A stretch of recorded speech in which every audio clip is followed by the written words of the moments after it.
You get ready to launch it on demo day. As most people know, these incubators, for a period of time, they keep you in the house, they mentor you, you grow the product, and then once a semester or twice a year, they get together and they have demo day. So as you're approaching demo day, what are you thinking? So as we were approaching demo day, we pivoted from this idea in early January. Just to put context in place, early January to late March of this year, 2012. That's when the program ran. Demo day is, I think, March 28th. So as of January 1st, you were still doing the 3D architecture. We were still doing. As of March 31st, Pear is alive and well. Exactly. So we switched, when's the pivot? About end of January. Did you all come to you had multiple founders, correct? Yeah, there are 5 of us. There's 5 founders. Yeah. 5 people coming to the same idea at the same time seems unlikely. So you went down, you were accepted, 5 of you to build a architecture tool. How did you end up making that pivot? Was it all at once or did it take time? So we were thinking for a long time, what other problems do they have? We have. Because the one thing about Y Combinator is that they tell you, look at the problems you have in your life. Don't try to say that, oh, that person has a problem, I'm going to solve it for them. Unless you have that problem, you're not going to care enough about it. And that's why I also say, find something that you like. There are problems in that field that you care about. So we kept looking for different problems. We kept looking for what to solve. And the one thing that suddenly came up is that we were in California for a couple of months.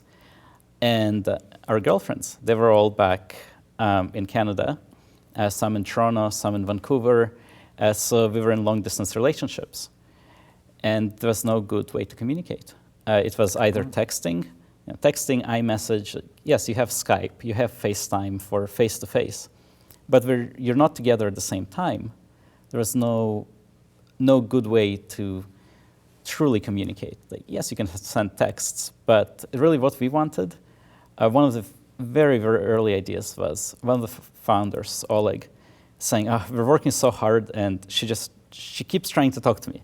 Like, she just wants me to talk to her all day long. I just wish I had a button to say, I'm thinking of you. Like, sorry, I'm busy, but I'm thinking of you. So we wanted to create this remote I'm thinking of you button. You click it here, the phone vibrates, you know your partner's thinking of you. And then it grew into this whole messaging platform, exchanging sketches, exchanging photos, videos. Was customer development involved? Was it just the 5 of you trying to solve your own problem? Did you go and ask people if they had similar problems? So in this program, we had about 300 people going through it in total. 200 to 300, 63 companies, I think.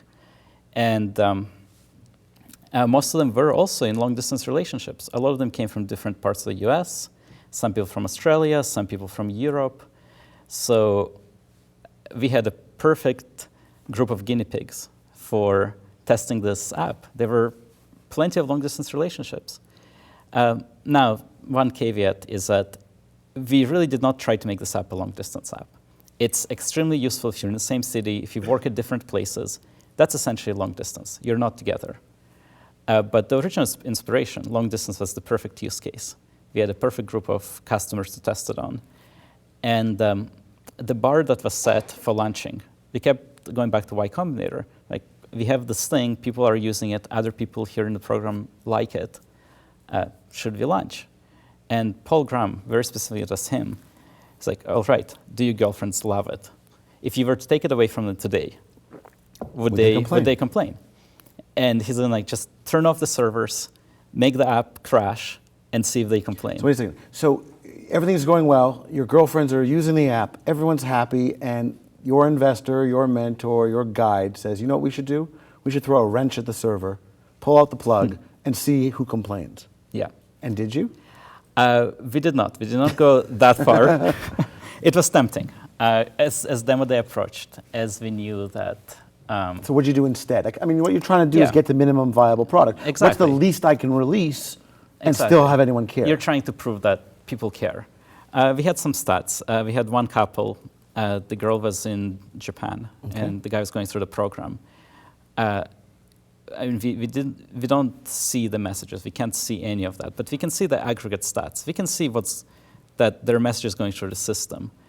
And we saw there are a couple of couples, and this was one couple in particular. They're using it all day long, day, night, We're seeing the number of sketches that's being sent through the system going through the roof. We're seeing texting. We see that couples are using it. So we kept going back, asking the girlfriends, asking the group, is this getting better? Is this good? And we end up getting pretty positive responses, and we decided to launch for Demo Day. We had pretty good proof that this would be good, that it could work. People were using it. They were giving you positive feedback. They didn't want to turn it off. So we launched just a week before Demo Day. Up to that point, it took a long time to build everything, get it ready. We launched a week before, and we managed to get featured in Mashable. And So Mashable, this huge, red, multi-million readership base tech it's a report. very big tech social blog based in New York. Very high percentage of female readers as well. Oh, that's good. They talk a lot about social. They talk a lot about. They're a very, very good site. And for us, it was a perfect place to launch this. So we talked to one of the reporters. Actually, Oleg, our CEO, he paired with her, showed her the features, showed her, and she said, "Awesome! Like I'd love to do a story." And the story went live the same day. We also got an article in TechCrunch, also went out same day. And we had this sudden media exposure. And the feedback was positive. People were saying, this is awesome. Finally, an app that cares about my relationship. So we saw usage just go through the roof. We didn't expect it at first. We just wanted to launch.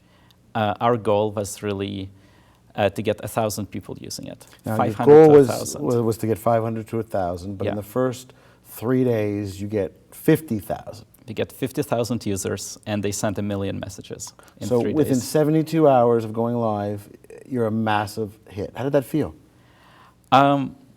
Overwhelming. At that point, there are bigger problems. The servers were starting to crumble a little bit.